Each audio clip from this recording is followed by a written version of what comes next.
So in order for us not to change the soil for an entire year, there is a tiny little thing I gotta take care of.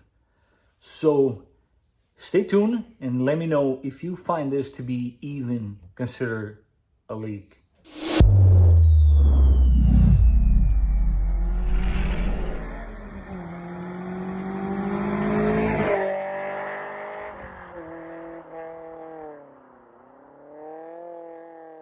Ladies and gentlemen, welcome back to the channel. This is the Vikings Garage. Alright, so today we are gonna fix a little tiny leak that I've had on my timing cover. Most precisely, the cover that covers the timing chain tensioner. There's a small little metal gasket, and I'm gonna show you guys how easy and simple this is to replace. You just got to remove a couple of things and you too can do it at home. All right, so first things first, I got to get some light up in here. And let me know what you guys think. So the cover is actually, what we're going to do is we're going to get some stuff out of the way. But if you follow my finger down there, let's see how well of a shot I can give you guys. There's the cover. Now you see all this stuff building up over here? Yeah, we're going to take care of it. Let me show you the gasket in question here. This is the guy. It's basically a metal gasket. And if you guys are interested in fixing this as well at home, this is the part number for that gasket. Let's get to it. Just a small top tip here, guys. So when you work on cars like these, let's face it, the height can become a bit of an issue to work on the car. So what are we gonna do? We're gonna correct that. Let me show you how I do that. Now, as you can see, you don't have to go totally crazy with this. You just wanna take some air out of the tires. And yeah, obviously, to make this even easier is by removing the tires, but now you actually have a much better angle to work with. So let's get right to it. Let's take a look here before I start cleaning it, what we're actually tackling today.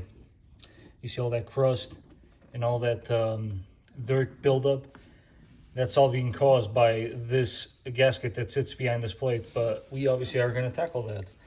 What I did here was remove a lot of these components that, you know, they're in your way, and if you do remove them out of your way, it will make your life a lot easier. You know, just tuck the hoses aside and, you know, as typically, get your coffee can. This way, whatever screws you remove, you just won't lose them. But first things first, I want to, before taking it off, I'm going to go ahead and agitate everything around it with a brush and then clean it with some brake clean, and I'll show you guys the result afterwards. Let me show you guys what I'm actually using here. This is an old toothbrush that was going to get discarded anyways. So what you want to do is you get in there best you can and you just basically agitate all this, you know, oil and just garbage and debris that's been building up around this cover.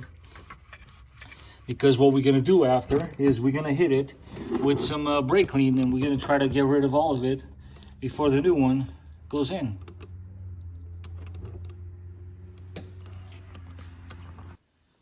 So we did clean it best we could. Now all you got to do is get those 4 10mm bolts holding it. You don't have to do anything else. Just take the bolts out, and most importantly, watch the direction in which the gasket comes out, because you obviously want to mimic the exact opposite when putting it on. So guys, listen, the angle is a little funky to actually get this on video, but you guys catch my drift. I'm actually going to use probably a smaller extension than this with a 10mm swivel socket. And this hopefully will make my life easier.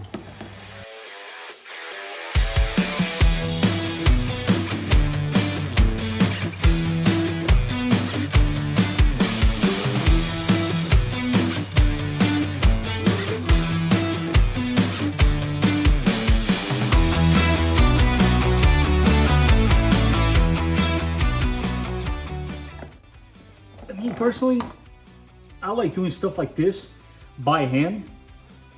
It's just something I've been used to, but I get it. There's a lot of guys out there, to save time, they'll use power tools. Listen, to each their own. Me personally, I'm more comfortable doing it this way. I've always done it this way, so I'm gonna keep doing it this way. Works for me. Why change, right? And besides, I'm on my own time today, so I can take as much time as I want to.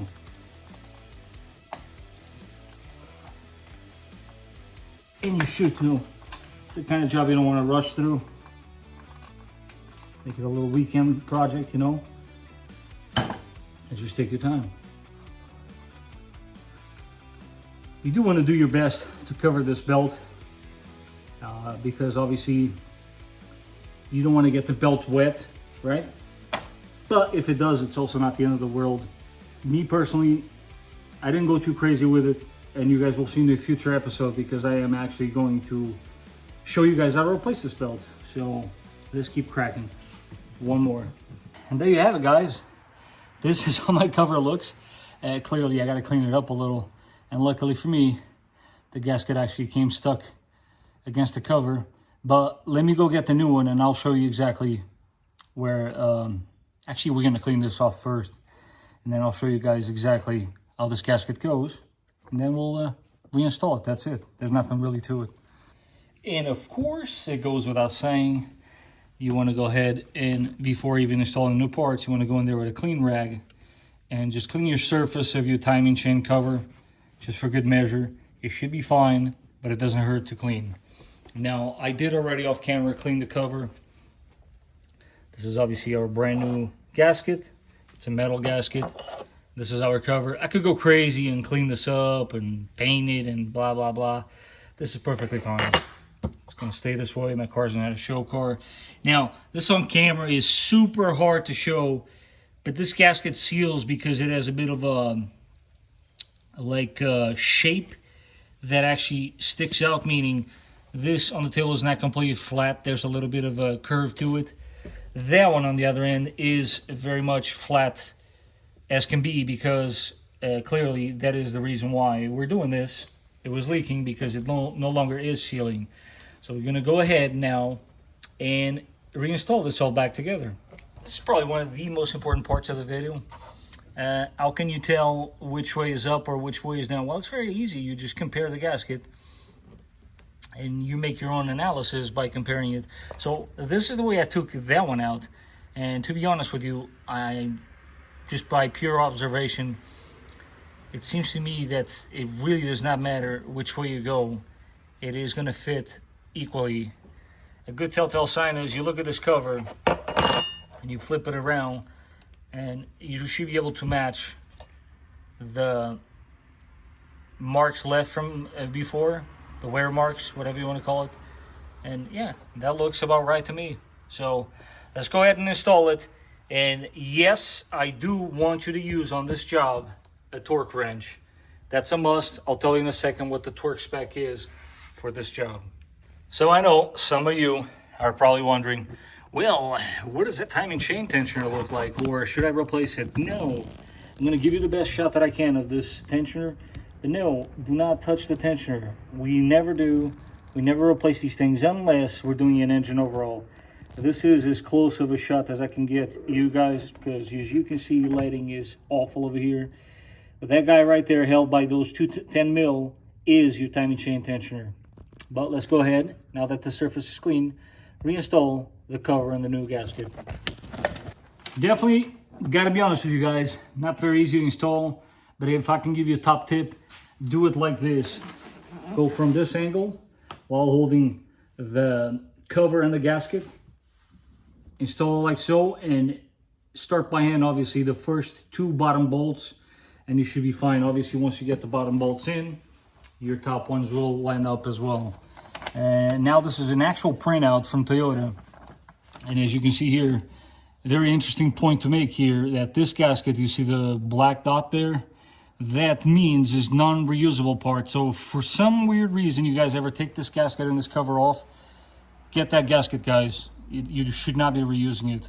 I knew that, but anyways. So the torque spec here is going to be 9.1 Newton meters. Now, I went ahead and put that on my gauge, and it does translate to something like 6.7 foot-pounds of torque. And yes, I do want you guys to torque this one because You want to make sure it seals, obviously. So let's go ahead and do that. I obviously should have brought my smaller torque wrench for more precision stuff, but anyways, the point is that you guys do torque this. Now listen for the click, and that's how you know that you're done. Let's see. Guys, totally take your time. This is the kind of work that I don't like to rush, because you just want to do it once, right? All right, let me shut up now. Here we go. You guys hear that? That's one torque down. Now let's go ahead and do another one so you guys can see.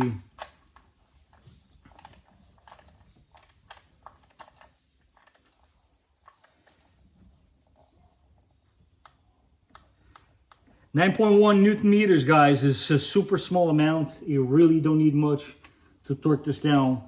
But if you follow the book, you should be in good shape.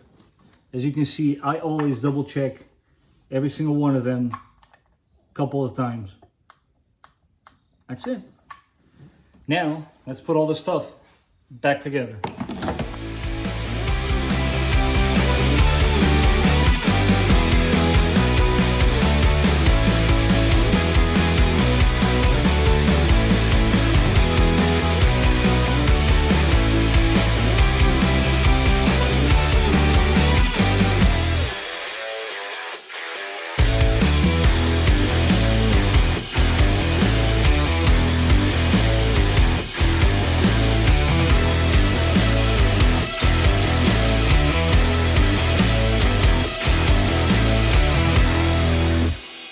And now, of course, once we got everything back together, let's not forget to confirm the repair.